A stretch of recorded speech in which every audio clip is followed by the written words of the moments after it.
ठीक है, तो ये एटमॉस्फेरिक प्रेशर और गेज प्रेशर। एटमॉस्फेरिक प्रेशर क्या है? Pressure because of atmosphere. तो जो भी अर्थ का सरफेस है, जो भी अर्थ का हम लोग जहाँ पे खड़े हैं, ठीक है, जो भी अर्थ का सरफेस है, ये अर्थ के सरफेस के ऊपर हमारा क्या है? ये गैसियस पूरा एटमॉस्फेयर है। ठीक है, गैसियस एटमॉस्फेयर है, इसके चलते तुम्हारा यहाँ पे गैसियस एटमॉस्फेयर का मतलब एक तरह से फ्लूइड है, फ्लूइड गैसियस गैस है बेसिकली।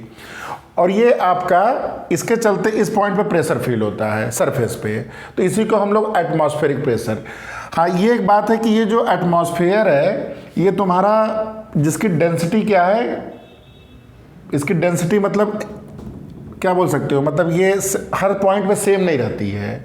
जैसे जैसे ऊपर जाते हो इसकी डेंसिटी क्या होती है? कम होती है, डिक्रीज होती जाती है।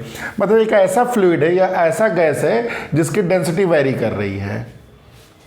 ठीक है, तो लेकिन जो भी आपका इसके ऊपर एटमॉस्फेयर है तुम्हारा, उसके चलते अर्थ के सरफेस पे जो हमारा प्रेशर फील हो रहा है उसको एटमॉस्फेरिक प्रेशर बोलते हैं।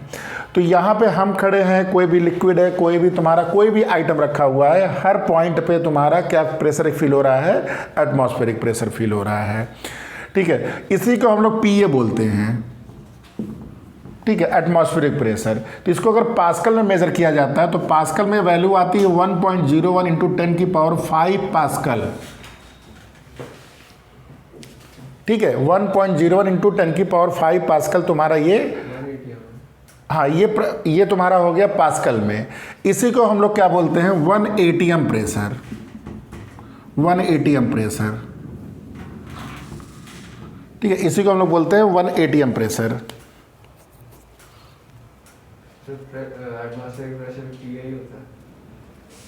ये पास्कल होता है, पास्कल तुम्हारा प्रेशर का होता है, यूनिट है। ये पीए लिखते हैं, पी मतलब प्रेशर, ए मतलब एटमॉस्फेरिक। ठीक है, एटमॉस्फेरिक प्रेशर।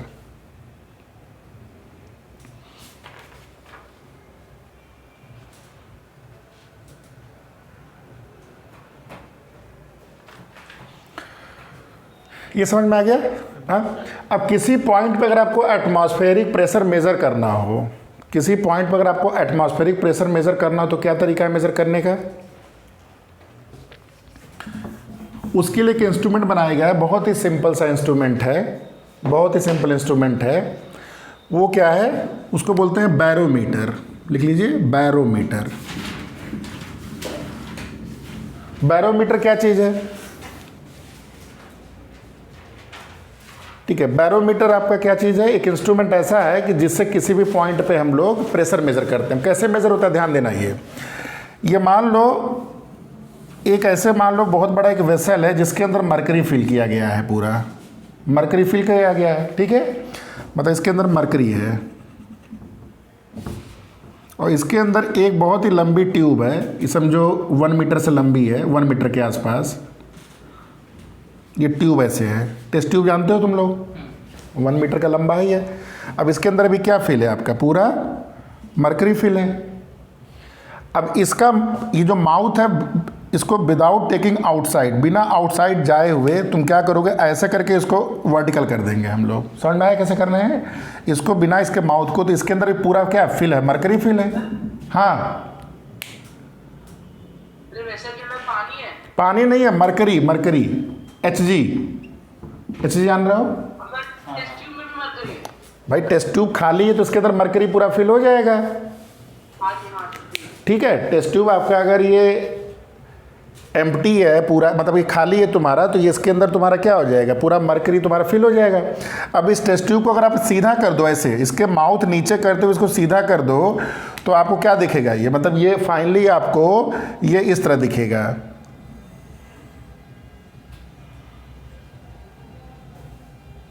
ये समझ में आ गया? अब मरकरी यहाँ तक क्या रहेगा? पूरा मुंह तक फिल रहेगा कि नहीं? क्या होगा? ठीक है, तो मरकरी क्या होगा? इसमें नीचे आना शुरू करेगा। कब तक आएगा नीचे? क्या पूरा बाहर निकल जाएगा? लेवल से थोड़ा सा ऊपर, इस लेवल से ऊपर। नहीं, ये ऐसे नहीं होता है। ये बेसिकली क्या होगा? ये नीचे आएगा, नीचे आते आते ये, इसका लॉजिक अभी देखते हैं हम लोग। नीचे आते आते ये एग्जैक्टली तुम्हारा 76 सेंटीमीटर पे आके रुक जाता है। अब समझो पहले ये चीज जो मैंने बोला पहले वो समझो। मैंने क्या बोला कि it will fall down till the point कि इसका जो लेवल है सरफेस ऑफ दिस लेवल, जो इसके जो आउटसाइड का जो सरफेस है, इन दोनों के सरफेस के बीच का डिस्टेंस कितना हो जाएगा, हाइट का डिस्टेंस कितना हो जाएगा 76 सेंटीमीटर। अब पूछोगे सर ये ऐसा क्यों हो रहा है, क्यों 76 पे रुक रहा है ना, लॉजिकल चीज। तुम लोग को क्या लग रहा है पूरा निकल जाएगा ये? पूरा तो नहीं निकलेगा, मतलब थोड़ा बहुत जो भी बचे। हाँ, लेकिन इसमें ऐसा नहीं हुआ। देखो इसमें क्या हो रहा है, अब देखो इसमें अगर हम लोग लगाते हैं अभी जो हमने पास्कल लॉ पढ़ा था, अगर पास्कल लॉ से देखा जाए, ठीक है, देखो अब ये पूरा मरकरी फील्ड है, तो ये कितनी हाइट पे रुक रहा है मुझे नहीं पता है। मान लो तो मैं इसको भी एच हाइट बोल देता हूँ, ठीक है। 76 में बोल कैसे रहा हूँ ये भी निकल जाएगा कैसे। देखो अगर एक पॉइंट ए लिया जाए और एक पॉइंट बी लिया जाए यहाँ पे, तो बी पे कितना प्रेशर फील हो रहा है 1 ATM। मतलब यहाँ पे क्या है PA। इस पॉइंट पे कितना प्रेशर फील होना चाहिए? अगर पास्कल लॉ है तो पास्कल लॉ से सेम हाइट पे प्रेशर क्या होता है, सेम होता है, यानी कि यहाँ भी प्रेशर कितना होना चाहिए 1 ATM PA। अगर ये 1 ATM नहीं होगा, मान लेते ये कम है या ज़्यादा है, मान लो ये कम है तो ये प्रेशर कम है, ये प्रेशर ज़्यादा है, तो क्या होगा ये इसको फोर्स करते हुए ऊपर चढ़ाएगा। अच्छा यहाँ अब देखो यहाँ पे प्रेशर किसके चलते हो रहा है? क्या यहाँ पे एटमॉस्फेरिक प्रेशर लग रहा है? नहीं, यहाँ पे कौन सा प्रेशर लग रहा है? यहाँ से लेके यहाँ तक की मरकरी की कॉलम लेंथ जो कि क्या होती है ρgh, और इसके ऊपर यहाँ पे क्या है, यहाँ पे क्या हो जाएगा, वैक्यूम हो जाएगा। बेसिकली अगर प्रैक्टिकली देखा जाए तो यहाँ पे मरकरी वेपर होती है, लेकिन फॉर द टाइम मान लो कि ये मरकरी वेपर नहीं है, तो यहाँ पे क्या आ जाएगा आपका वैक्यूम आ जाएगा। यानी कि इस पॉइंट पे प्रेशर किसके चलते जनरेट हो रहा है? ए पॉइंट पे प्रेशर किसके चलते जनरेट हो रहा है? केवल मरकरी के चलते। और मरकरी चलते कितना होगा ρgh, यानी कि pressure at point A is equal to pressure at point B. Clear? और प्रेशर एट पॉइंट बी क्या है? एटमॉस्फेरिक प्रेशर है। ये कितनी आती है वैल्यू? ये 1.01 इंटू 10 की पावर अभी बताया गया कितना है, ये 5 पास्कल है। और ये PA कितना हो जाएगा, ये ρgh। यहां तक क्लियर है सबको? ये रो क्या है, किस चीज का रो है? ये डेंसिटी ऑफ मरकरी। मरकरी की डेंसिटी कितनी होती है? मरकरी की डेंसिटी रिलेटिव डेंसिटी 13.6 होती है। इसका मतलब 13.6 इंटू 10 की पावर 3 kg पर मीटर क्यूब। ये क्या हो गया आपका, इसकी डेंसिटी मरकरी की। ये लिख लो आप लोग, रिलेटिव डेंसिटी 13.6 होती है, इसलिए मरकरी की जो डेंसिटी होती है ये हो जाएगी 13.6 इंटू 10 टू द पावर 3। अब अगर इस रो की वैल्यू रख दिया जाए 13.6 इंटू 10 की पावर 3 इंटू जी की वैल्यू 10, तो एच कितना आएगा?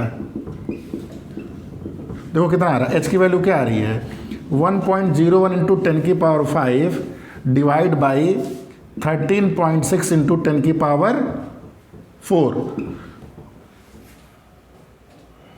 तो देखो ये 1.0 अपॉन 1.36 इंटू 10 की पावर 5 कट जाएगा दोनों,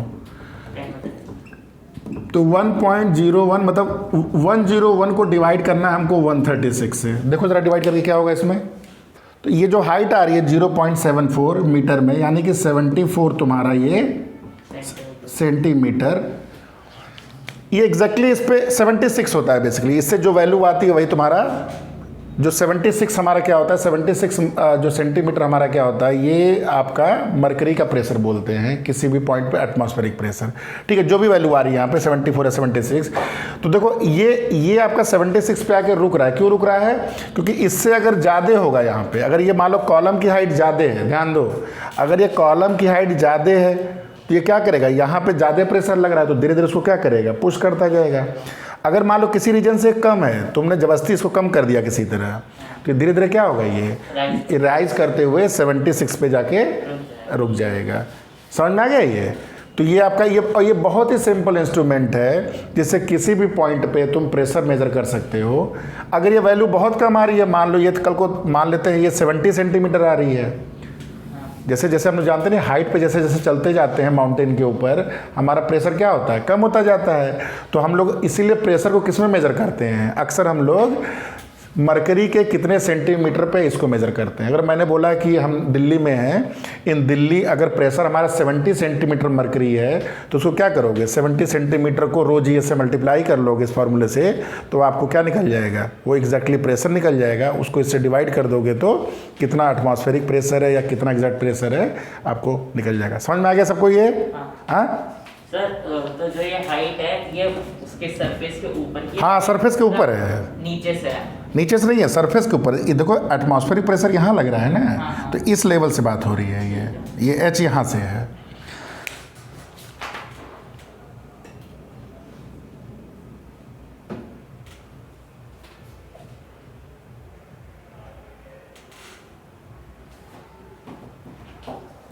ठीक है, लिख लिए? हाँ लिख लो। अच्छा, एक और इसमें एक कॉन्सेप्ट छोटा सा है। तो इसका मतलब प्रेशर को हम किस में मेजर कर सकते हैं, पास्कल में ना मेजर करके हम लोग यहाँ पे equivalent of centimetre of mercury या मिलीमीटर ऑफ मरकरी, मतलब 760 मिलीमीटर ऑफ मरकरी या 76 ऑफ मिलीमीटर ऑफ मरकरी हम प्रेशर ऐसे बोल सकते हैं। तो किसी जगह का प्रेशर, तो इसमें एक और यूनिट है जो 1 मिलीमीटर प्रेशर ऑफ Hg जो होता है, मरकरी जो होता है, इसकी जो वैल्यू आती है इसको हम 1 टॉर बोलते हैं। टॉरिसोली एक साइंटिस्ट का नाम है टॉरिसोली, तो उनके नाम पे रखा गया है टॉर, TORR। अच्छा, वो मिलीमीटर, हाँ 1 मिलीमीटर Hg का जो प्रेशर होगा वो तुम्हारा, उसको 1 टॉर बोलेंगे, और ये नाम है टॉरिसोली तुम्हारा, लिख लो। और ये जो वैल्यू होती है ये इक्वलेंट टू 133 पास्कल के बराबर होती है।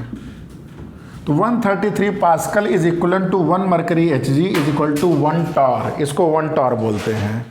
वो ये ना जिससे जो बीपी मेजर होता है, जिस यूनिट में mmHg। हाँ ये कौन सा, जिससे बीपी मेजर होता है, बीपी, हाँ हाँ बीपी ये Hg में होता है। ठीक है, और एक यूनिट और होती है बार बोलते हैं, 1 बार। ठीक है, ये 1 bar is nothing but 10⁵ pascal, basically 1 ATM के बराबर होता है। ये मेट्रियोलॉजी जो डिपार्टमेंट होता है, मेट्रियोलॉजी डिपार्टमेंट बार में प्रेशर मेजर करता है, ATM में नहीं, वो बार में करता है। क्लियर हो गया यहाँ तक? अब एक नेक्स्ट इंस्ट्रूमेंट लिख लो, मैनोमीटर। इसको लिख लो, ओपन ट्यूब मैनोमीटर। इससे भी प्रेशर मेजर करते हैं, लेकिन हम लोग गेज प्रेशर मेजर करते हैं। देखो, open tube manometer, open tube manometer. देखो ये क्या, मान लो कि तुम्हें किसी भी मशीनरी के अंदर प्रेशर, जैसे बहुत सारे ऐसे रियल लाइफ में ऐसे एग्जांपल होते हैं ना जहाँ पे बहुत ही हाई प्रेशर टैंक होता है। ठीक है, मान लो कोई हाई प्रेशर टैंक है जहाँ पे तुम गैस फिल कर रहे हो, ठीक है, और तुम्हें ये चेक करना है कि इसके अंदर कितना गैस फिल हो चुकी है, कितना प्रेशर है, क्योंकि एक प्रेशर से ज़्यादा करने पे क्या हो जाएगा, ये बर्स्ट कर सकता है। तो आप क्या करोगे, इसको आपको प्रेशर हर समय मेज़र करना है, तो आप क्या करोगे, इसके बगल में एक ओपन ट्यूब मैनोमीटर का मतलब हुआ कि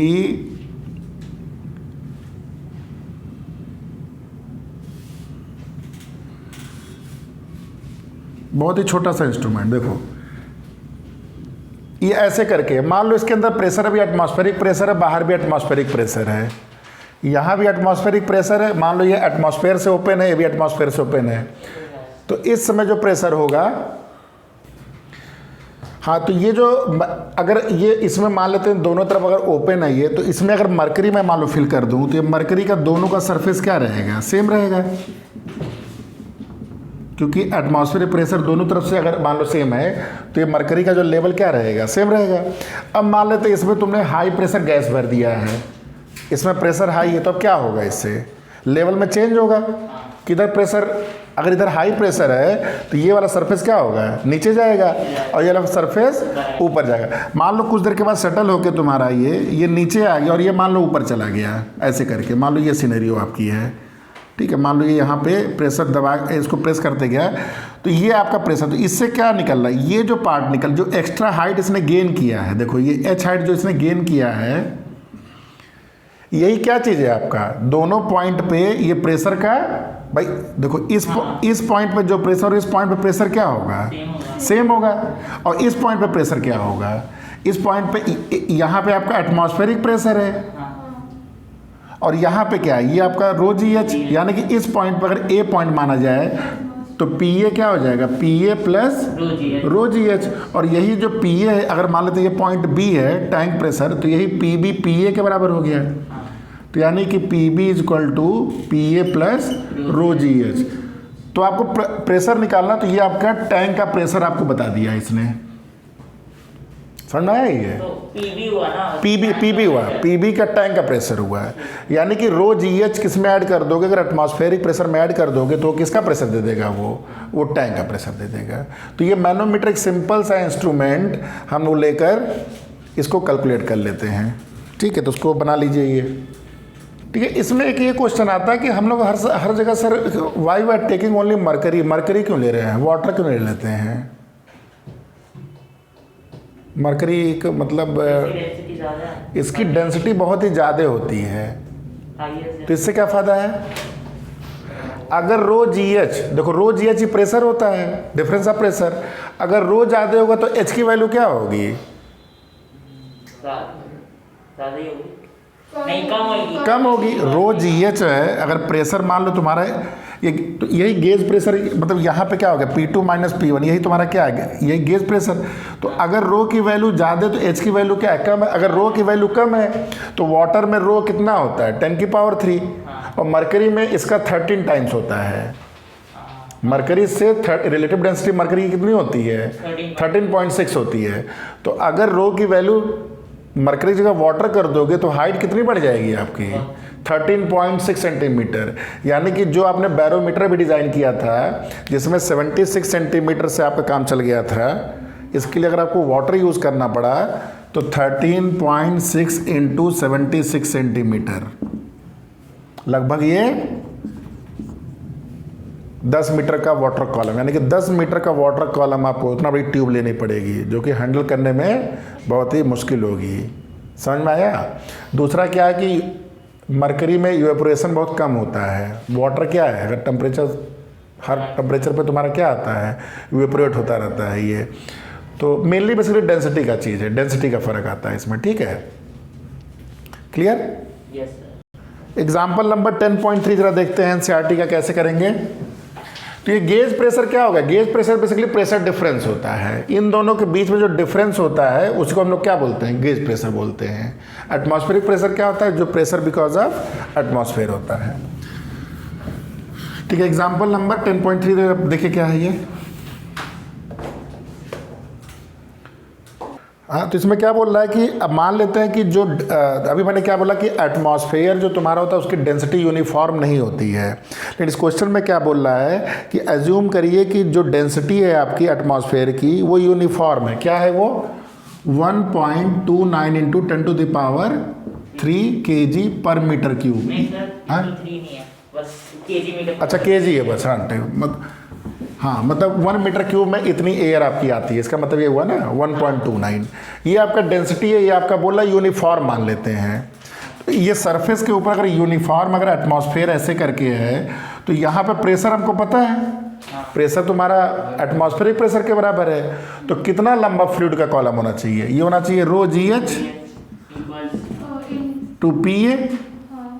तो रो की वैल्यू रख दो 1.29, जी की वैल्यू 10 हो गई, हाइट मुझे निकालना है, पी ए की value 1.01 into 10 to the power 5। तो एच की वैल्यू क्या हो जाएगी, यहाँ 10 की पावर ये 4/1.29। तो ये लगभग कितना आ रहा है, ये इसको अगर 1 ही मान लिया जाए, 1 नहीं माना गया इसको, ठीक है। तो ये कुछ आ रहा है आपका 7989, ठीक है, 9.8 जो भी है। तो लगभग ये लगभग 8 किलोमीटर, लगभग ये 8 किलोमीटर। मतलब अगर डेंसिटी हमारी यूनिफॉर्म होती है अगर एनवायरनमेंट में एयर की, तो हमारा 8 किलोमीटर तक जस्ट ये जाता है और उसके बाद ये रुक जाता है। लेकिन ऐसा होता नहीं है एक्चुअली, हमारी डेंसिटी क्या होती है, धीरे धीरे कम होती जाती है, कम होती है। इसलिए हमारा एटमॉस्फेयर जो है बहुत ही दूरी तक, कितनी तक है, कहीं लिखा है इसमें 100 किलोमीटर एक्सपेंड है।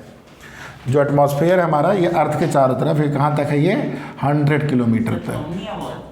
अब इसमें ये लिखा है मतलब 100 किलोमीटर तक के एयर, मतलब तुम कुछ मिल रहा है, उसके बाद एकदम क्या हो जाएगा, इतना ज़्यादा वो हो जाएगा कि कुछ भी नहीं होगा। लेकिन आइडियली बेसिकली इस फॉर्मूले से चलोगे तो केवल 8 किलोमीटर तक यूनिफॉर्म डेंसिटी का एयर मेंटेन रहेगा। समझ में आई है?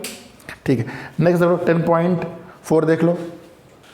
10.4 में क्या बोल रहा है कि सी लेवल से अगर आप नीचे जाएंगे, कितना नीचे जाना है हमको, 1000 मीटर तक जाना है। अगर 1000 मीटर अगर सी लेवल से नीचे जाएंगे तो क्या प्रेशर फील होगा। जैसे जो भी हमारी ये डिज़ाइन होती है किसकी, सबमरीन की जो भी डिज़ाइन होती है वो इसको देख के बनाई जाती है, क्योंकि नीचे जाने पे आपका प्रेशर बढ़ता जाएगा। यहाँ पे प्रेशर कितना रहेगा, 180। यहाँ पे प्रेशर एटमॉस्फेरिक प्रेशर 1 ATM हो गया, ये 1.01 इंटू 10 की पावर 5 पास्कल। अब जब नीचे जाओगे इस पॉइंट पे तो यहाँ पे प्रेशर जो होगा, पी की वैल्यू क्या होगी, ये P equal to PA plus rho g. तो पहला पार्ट ये पूछ रहा है ना कि एब्सोल्यूट प्रेशर कितना होगा। तो PA आपका 1 ATM है और ये कितना है आपका, रो आपका हो गया 10 की पावर 3, जी की वैल्यू 10 ले लेते हैं, एच की वैल्यू 10 की पावर 3। ठीक है, ये तुम्हारा हो गया पास्कल में, ये आपका पास्कल हो गया रो जी एच। इसको अगर डिवाइड कर दें हम लोग 10 की पावर 5 से तो ये किस में आ जाएगा, ये पार्ट पूरा ATM में आ जाएगा। ठीक है, तो ये वैल्यू कितनी आएगी, अगर ये 1.03 लो, इसको 1.03 यही होता है ना एटमॉस्फेरिक प्रेशर। 0.01। अच्छा 03 है ये हर जगह, अच्छा इसमें 3 दिया है, पीछे 1 दिया है सर।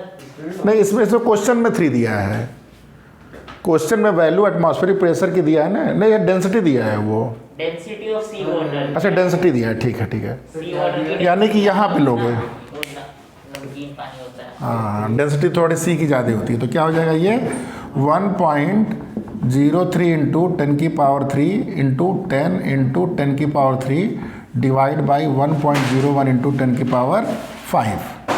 ठीक है, इसको अगर सॉल्व करोगे तो 10 की पावर 5 से क्या हो रहा है, ये 1.03 इंटू 10 की पावर 2 अपॉन 1.01, तो ये लगभग 1 ATM। ये लगभग ये करोगे तो कितना, ये बेसिकली 103 डिवाइड बाई 1.01 ATM आ गया, तो 1 ATM ये लगभग आपका 103 ATM, लगभग डेसिमल में जाओगे बहुत उसमें जाएगा ये, तो ये आ गया आपका 104 ATM। या तो पास्कल में कन्वर्ट करके कर लो, चाहो तो सीधे ATM में कर लो। ये आपका टोटल प्रेशर हो गया इस पॉइंट पे, ये फर्स्ट पॉइंट हो गया। बी में क्या दिया है, गेज प्रेशर पूछ रहा है। गेज प्रेशर मतलब इस पॉइंट और इस पॉइंट के बीच में डिफरेंस क्या है, यानी कि P माइनस PA क्या होगा, तो 104 माइनस 1 ATM कितना हो जाएगा, 103 ATM। क्लियर है, ये समझ में आया था? तो यहाँ कैलकुलेशन बस ठीक से कर लो। ये बेसिकली आपका 101.98, तो इसको लगभग 102 ATM। ये तुम्हारा 103, आपके बुक में इसको 103 पे राउंड ऑफ कर दिया है, पता नहीं क्यों। ठीक है, तो ये 103 ATM आएगा, वो आपको बुक में 104 कर दिया है इसको। ठीक है, समझ में आ गया?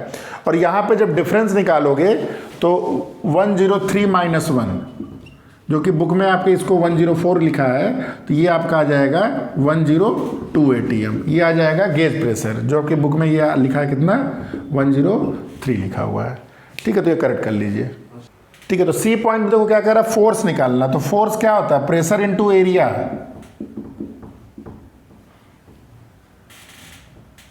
फोर्स नहीं, प्रेशर क्या होता है, फोर्स अपॉन एरिया। तो फोर्स कितना हो जाएगा, प्रेशर इनटू एरिया।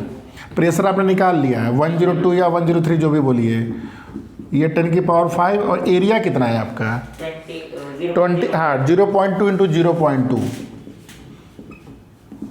यानी कि 102 इंटू 1.01 इंटू 0.04 इंटू 10 की पावर 5, ये हो गया न्यूटन। और इसकी वैल्यू लगभग कैलकुलेट कर लीजिए कितना आ रही है, देख लो। तो लगभग ये 4.08 5 न्यूटन। तो इतना ज़्यादा फोर्स फील करेगा अगर कोई भी चीज़ सबमरीन के अंदर होगी। ठीक है, 102 लेना 3 यहाँ पे 102 ये वाला गेज प्रेशर लिया गया। क्यों गेज प्रेशर लिया गया? क्योंकि सबमरीन के जो अंदर प्रेशर होगा वो बोला गया है, सबमरीन के अंदर जो प्रेशर है वो सी लेवल मतलब 1 ATM के बराबर मेंटेन किया गया है। आउटसाइड कितना प्रेशर आया हमारा? आउटसाइड आया है 103, जो बुक में 104 है, बार बार बोल रहा हूँ 103 और ये 1 है, तो यानी कि नेट फोर्स आपका हो गया 102 ATM के बराबर। इसलिए यहाँ पे हमने क्या लिया है? गेज प्रेशर लिया 102। ठीक। हाइड्रोलिक मशीन बेसिकली इसमें कॉन्सेप्ट होता है ना, इसमें हाइड्रोलिक मतलब इसके अंदर एक फ्लूइड होता है जिस पे ये काम करता है। जो भी हैवी अर्थ मूविंग मशीन्स होती हैं, HEM जिसको बोलते हैं, HEM heavy earth moving machines, ठीक है, जैसे माइनिंग में हम लोग ने देखा बहुत ज़्यादा, या तुम्हारी जो जितने भी बड़े बड़े मशीन्स डंपर देखते हो या शॉवेल देखते हो, ये इसमें जो भी सिस्टम काम करता है ना वो हाइड्रोलिक्स पे काम करता है। अब रीज़न क्या भी बता रहे हैं ये, क्योंकि अगर उसको नॉर्मल जैसे हम लोग जो नॉर्मल कार वार की आजकल कार भी आती है, कार्स नहीं बोलते कि हाइड्रोलिक ब्रेक्स है इसके अंदर, सुने नहीं बोला जाता कि इसके अंदर हाइड्रोलिक ब्रेक्स है। नॉर्मल ब्रेक कैसे काम करता है? नॉर्मल ब्रेक में एक अंदर ब्रेक शू होता है। नॉर्मल ब्रेक में मान लो ये तुम्हारा ये आपका व्हील है और व्हील के अंदर आपने क्या किया है, यहाँ पे एक वो लगाते हो, शू लगाते हो, इसके अंदर ये रबड़ का ये शू होता है ऐसे करके, हाँ, और जब तुम ब्रेक को प्रेस करते हो ना तो ये इसको जाके चिपक जाता है ये, तो इससे क्या होता है फ्रिक्शन के चलते रुकता है। ठीक है, अभी मैंने कल ही अपना बदलवाया है ब्रेक शू, तो ये क्या होता है शुरू में इस ब्रेक शू की थिकनेस ज़्यादा होती है, लेकिन घिसते घिसते घिसते 2 या 3 साल के अंदर ये घिसते घिसते घिसते क्या होता है ये एकदम पतला हो जाता है, यानी कि ब्रेक शू ख़त्म हो गया एक तरह से आपका। ये तो ब्रेक शू रोड पे चलते हो, रोड पे कोई टेंशन नहीं है, क्योंकि रोड पे जल्दी तुम हॉरिजॉन्टल चल रहे हो, थोड़ा बहुत इंक्लाइन पे चल रहे हो। माइनिंग में या जो बड़ी बड़ी मशीनें हैं वो देखे हो कि काम करती है, मान लो कोई ऐसे करके स्लोप है और इसको जाके यहाँ पे कुछ डिग करना है और ये ऐसे करके रोलर चलता आ रहा है, देखे हो ना, अब इसको ब्रेक मारना है तो ये ब्रेक शू नहीं टिकेगा यहाँ पे, ये उखड़ के एकदम ये ऐसे फेंकाएगा कि तुम्हें लगेगा ही नहीं। इसलिए कोई मशीन तुम्हारी इस कॉन्सेप्ट पे काम नहीं करती है जो बड़ी बड़ी मशीनें होती हैं। ठीक है, तो वहाँ पे क्या होता है हाइड्रोलिक।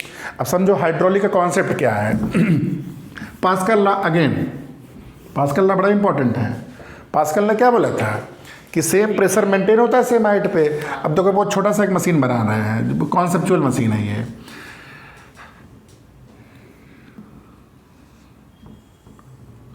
ये एक छोटा सा पिस्टन है और ये एक बड़ा पिस्टन है,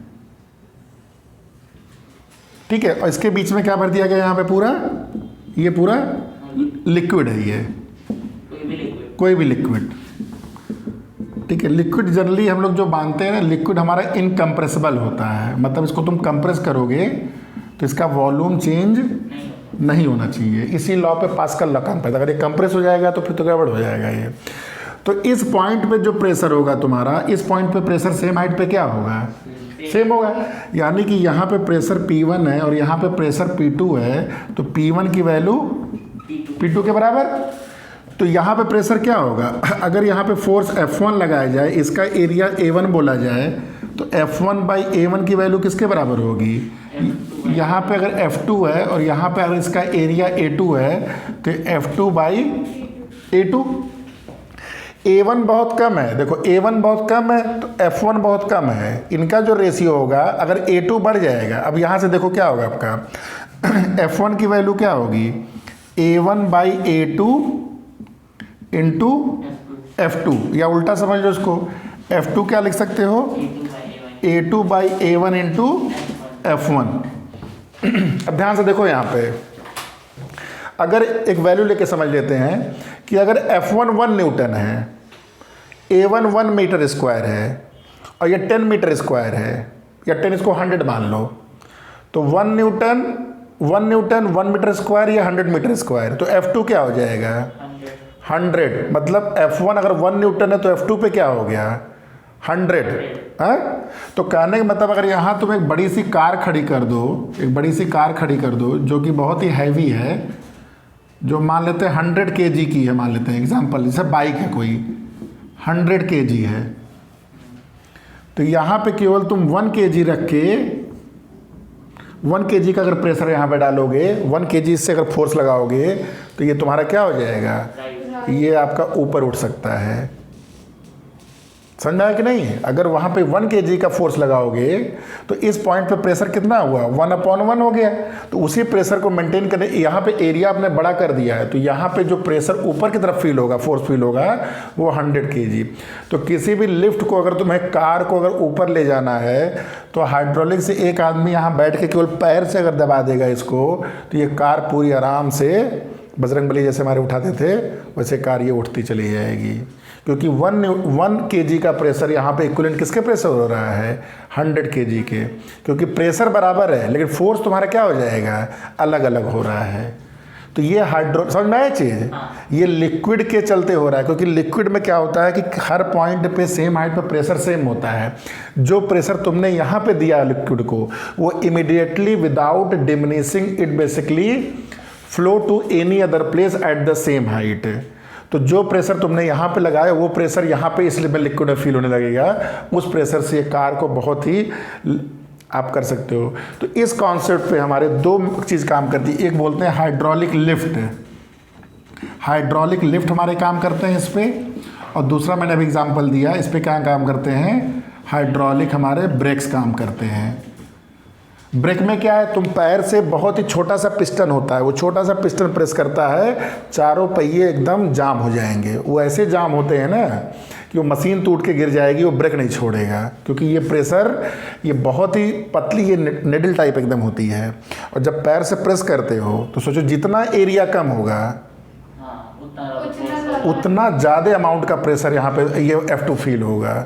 तो तुमने अगर 1 न्यूटन का फोर्स लगा दिया, मान लो ये 1000 टाइम का तुमने मेंटेन कर दिया है, तो समझो 1000 न्यूटन के फोर्स से कोई उसके ग्रिप को पकड़ लिया है। तो इस जो इंक्लाइन मैंने बोला, इस पर जो बड़ी मशीनरी होती है, मशीन भले टूट फूट के गिर जाएगी, इसका ब्रेक कभी भी नहीं छोड़ता है। तो ये हाइड्रोलिक, जो बड़ी बड़ी मशीनें होती हैं, इसमें हाइड्रोलिक ब्रेकिंग आजकल कार में भी कि हम लोग यूज़ करने लगे हैं। समझ में आया ये हाइड्रोलिक का कॉन्सेप्ट? तो बहुत ही बेसिक कॉन्सेप्ट पे है कि जो pressure at the Pascal due to Pascal law at the same height same, तो F1/A1, तो F2 के वैल्यू A2/A1 एरिया के रेशियो पे डिपेंड कर रहा है। जिस तरह आपका एरिया बढ़ रहा है उसी अनुसार आपका फोर्स बढ़ रहा है। तो इसको लिख लीजिए आप लोग। ठीक है, अभी तक तो जो कोर्स पढ़े हैं हाइड्रोस्टैटिक्स, मतलब अभी तक लिक्विड मूव नहीं कर रहा है या फ्लूइड मूव नहीं कर रहा है। फ्लूइड क्या है, स्टैटिक है, रुका हुआ है, स्टेबल है, रुका हुआ है। तो पास्कल लॉ जो हमने पढ़ा, ये सब जो हमने भी रूल पढ़े, ये हाइड्रोस्टैटिक्स है। अब जो पार्ट शुरू हो रहा है ये हाइड्रोडायनेमिक्स है। मतलब अब फ्लूइड आपका फ्लो करना शुरू करेगा। तो फ्लूइड जब फ्लो करता है तो उसमें किस तरह का फ्लो होता है, एक स्ट्रीमलाइन फ्लो बोलते हैं, एक टर्बुलेंट फ्लो बोलते हैं। ठीक है, तो इन दोनों के भी रियल लाइफ में बड़े एग्जाम्पल है। जो हम लोग मिक्सी में जूस बनाते हैं या जो शेक बनाते हैं, वो भी तुम्हारा हाइड्रोडायनेमिक्स का पार्ट है। या कोई भी तुम्हारा वाटर फ्लो कर रहा है, ऊपर से नीचे, नीचे से ऊपर कहीं जा रहा है, ये सब आपका हाइड्रोडायनेमिक्स में। तो हाइड्रोडायनेमिक्स में बेसिकली लिक्विड क्या होता है, किसी पाइप के थ्रू या कोई भी फ्लूइड आपका किसी पाइप के थ्रू फ्लो करता है। तो इसमें आपका जो बर्नौली थियरम और आगे जो टॉरिसोली लॉ और कई सारे लॉ आएंगे, तो ये पार्ट हम लोग कवर करेंगे। ठीक है, तो ये पार्ट आपका लास्ट में है इसमें फ्लूइड्स में। और उसके बाद थोड़ा सा समझाया गया है सरफेस टेंशन के बारे में। ठीक है, तब ये चैप्टर हमारा ओवर हो जाएगा। ठीक है, तो नेक्स्ट क्लास में करते हैं फिर।